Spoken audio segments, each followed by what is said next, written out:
What's going on, everybody? In this video, we're looking at Scoot Henderson's highlights. As a Hornets super fan, it's between him and Brandon Miller, and I guess these highlights are a good depiction of their strengths as players. Obviously, Scoot Henderson went to the G League Ignite, so he got a little bit more exposure to semi-pro talent than you would in college.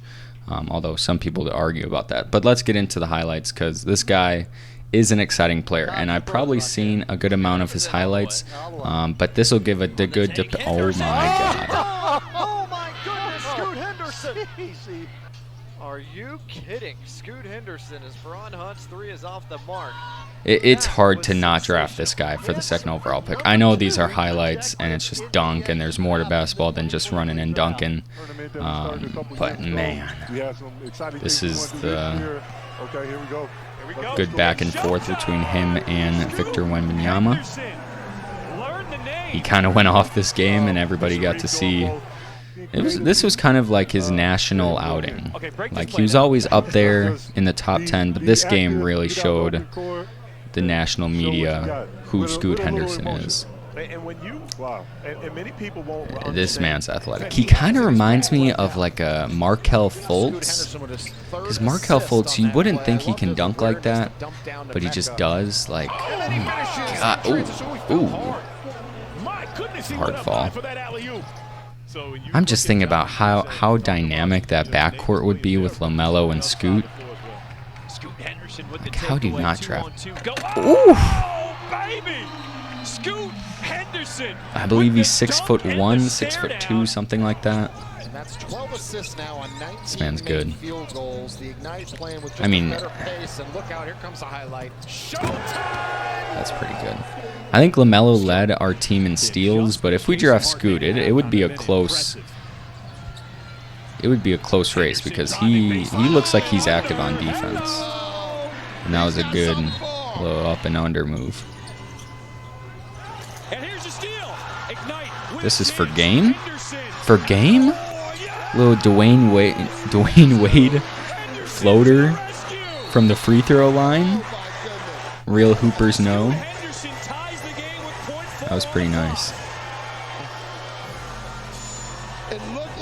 That was pretty nice. Jason Preston on the other team. So I wonder who. Oh, that was nice. That was nice. That was nice. I've seen that before. That was on 7'4" Victor as well. I mean, come on. Come on. That's some Trae Young stuff.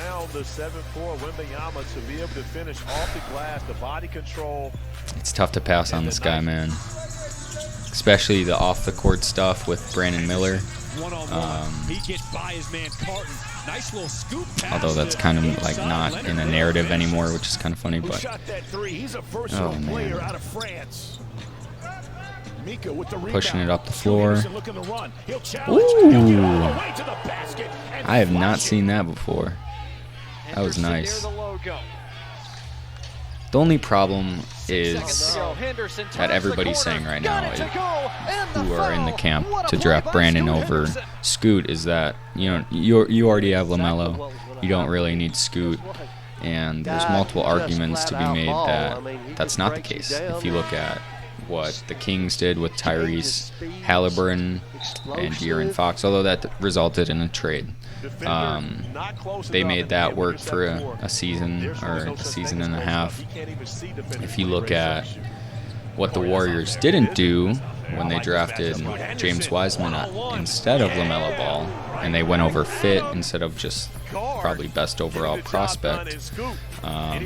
So there's multiple examples of why the people who are saying, you know, the fit would be bad, you already have a point guard, aren't necessarily true. That was a good pass.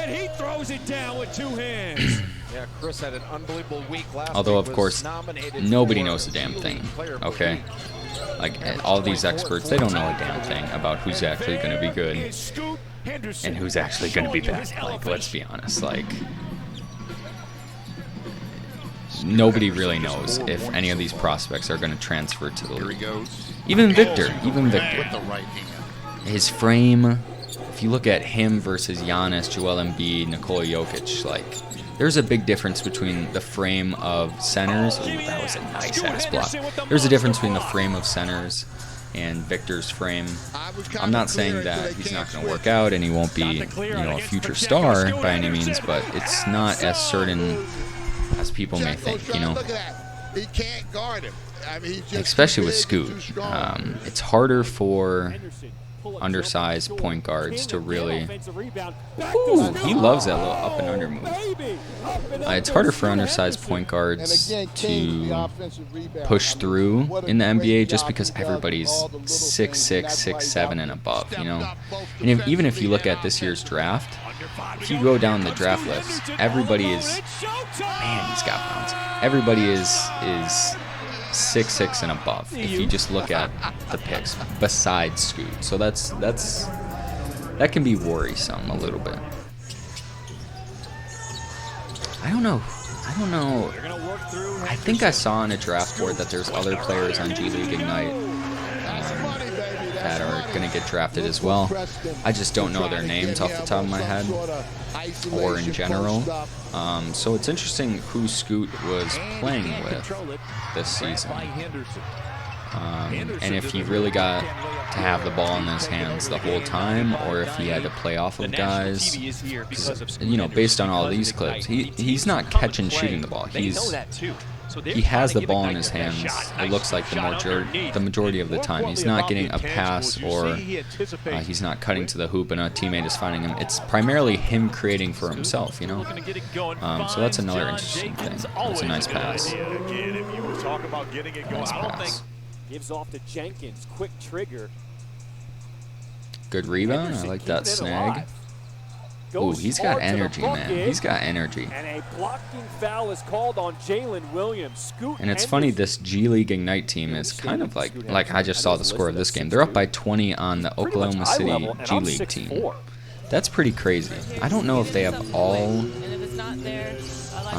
like high school prospects that, instead of going to college, they went to the G League Ignite. I don't know if the whole team's like that, but I know a good amount of them are. That's another good pass. So he can pass it a little bit. At least in these highlights. One problem I have seen is I have not seen a lot of outside shots. Primarily, I have seen dunks and some good layups, some good passes. I don't know if he can shoot. That's one thing. He's giving me a lot of, Markelle Fultz vibes,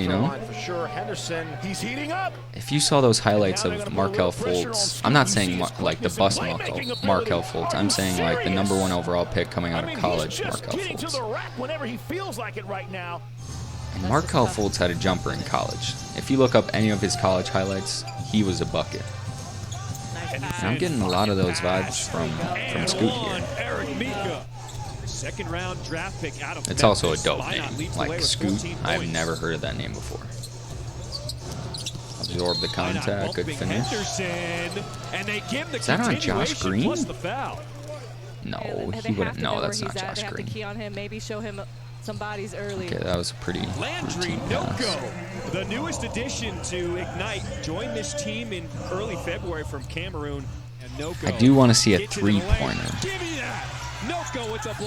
Is that my three-pointer? No. What a defensive possession by Ignite. Here comes Henderson the other way. Good pass. Finding Miller with the slam.